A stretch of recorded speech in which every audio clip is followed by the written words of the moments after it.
Hello guys, welcome to my channel Bithika's home kitchen. आज के हमारे रेसिपी फिश टिक्का।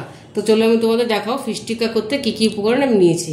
আমি এখানে দেখো ভেটকি মাছের ফিলের বদলে আমি নিয়েছি এখানে কাতলা মাছের পেটি। দেখো 4 পিস আমি কাতলা মাছের পেটি নিয়েছি। দেখো ভালো করে ধুয়ে পরিষ্কার করে শুকনো করে রেখেছি। এটা আমি দেখো কাতলা মাছের পেটি দিয়েও ভীষণ ভালো লাগে, তোমরা করে দেখো, ভীষণই ভালো হয়। আর নিয়েছি এখানে আদা রসুন আর পেঁয়াজ একসাথে বেটে নিয়েছি। জল ঝরানো টক দই, এখানে নিয়েছি বেসন আর কসুরি মেথি আমি হালকা রোস্ট করে নিয়েছি, কড়াইতে ভেজে নিয়েছি।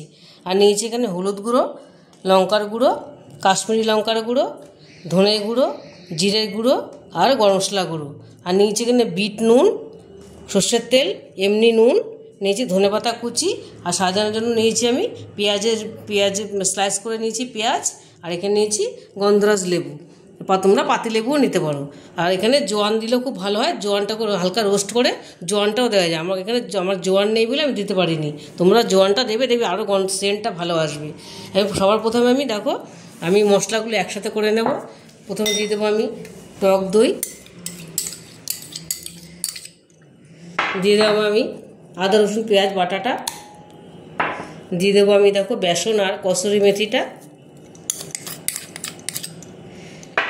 দিয়ে দেবো আমি সব মশলাগুলো। দেখো এখানে আমি সব মশলাগুলো দিয়ে দিলাম, আদা লঙ্কার গুঁড়ো, হলুদ গুঁড়ো, জিরের গুঁড়ো, গরম মশলা গুঁড়ো সব দিয়ে দিলাম। এবার দেবো আমি কাশ্মীরি রেড চিলি পাউডার, কালারটা ভালোর জন্য আসার জন্য। এবার দিয়ে দেবো আমি বিট নুন, দিয়ে দেবো আমি এমনি অল্প নুন, এমনি নুন দেবো আমি, সাদা নুন। দেখো সাদা নুন আমি অল্প দিয়ে দিলাম। দিয়ে দেবো আমি সর্ষের তেল, দিয়ে দেবো আমি এই লেবুর রসটা।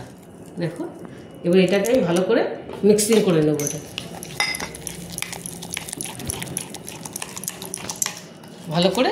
ভালো করে মিক্স করতে হবে এটা একদম। দেখো আমি হাত দিয়ে এটা ভালো করে মিশিয়ে নিয়েছি। আমি আরেকটুখানি তেল দিয়ে দেবো, একদম অল্প। এবারে মাছগুলো ম্যারিনেট করব। দেখো মাছগুলো আমি এর মধ্যে ম্যারিনেট করব।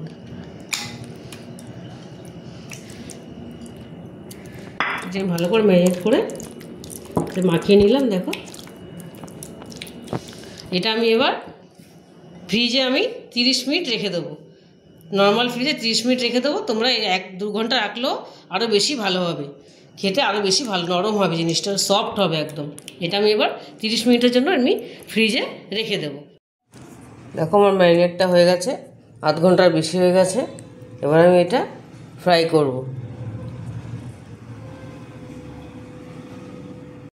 দেখো মাছটা ফ্রাই করার জন্য আমরা লোহার একটা চাটু বসিয়ে দিয়েছি, মোটা চাটু, এটা একটা লোহার, এটা আমি বসিয়ে দিই। এটার মধ্যে আমি এখন এটা ফ্রাই করব। তোমরা এটা মাইক্রোওভেনও করতে পারো, গ্রিল করা যায় মাইক্রোওভেনে, কিন্তু আমি চাটুতে বানাবো। আমি একটুখানি চাটুতে যেহেতু করছি, একটু তেল ব্রাশ করে নেব একটুখানি। আমি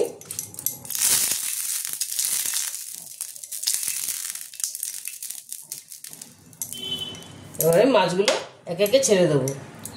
দেখো মশলা মাখা মাছগুলো সুন্দর করে দিয়ে দেবো।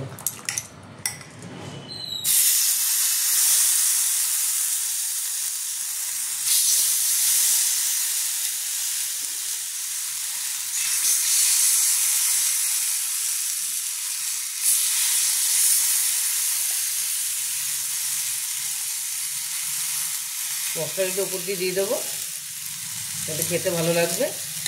দেখো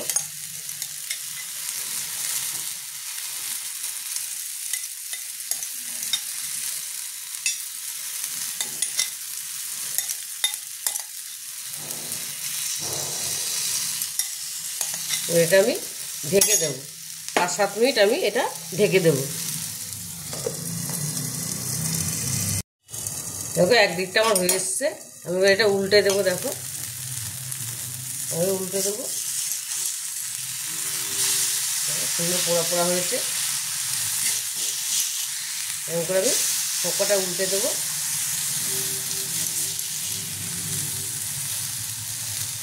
তোমরা চাইলে ননস্টিক কড়াইতে চাটুতেও করতে পারো। সবকটা একে একে উল্টে দেবো।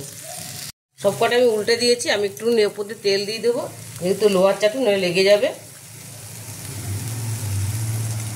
ফ্রাই প্যান চাটুতে করলে আরও কম তেল লাগবে, এত তেল লাগবে না।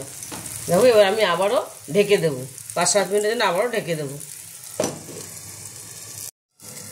5-7 মিনিট হয়ে গেছে, আমি ঢাকনাটা তুলে দেবো। দেখো মোটামুটি এটা আমার হয়ে গেছে।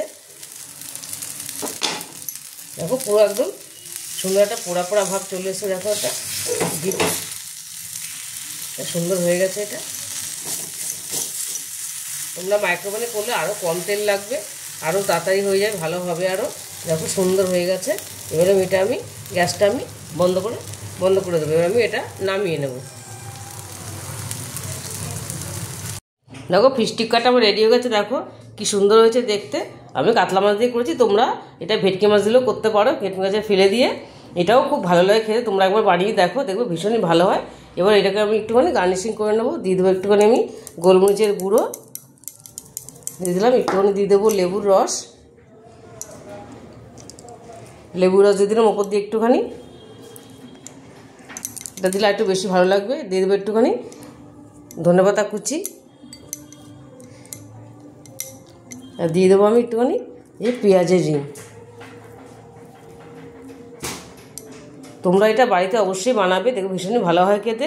আর যদি রেসিপিটা তোমাদের ভালো লেগে থাকে তাহলে আমাকে লাইক, শেয়ার আর সাবস্ক্রাইব করতে ভুলবে না। টাটা।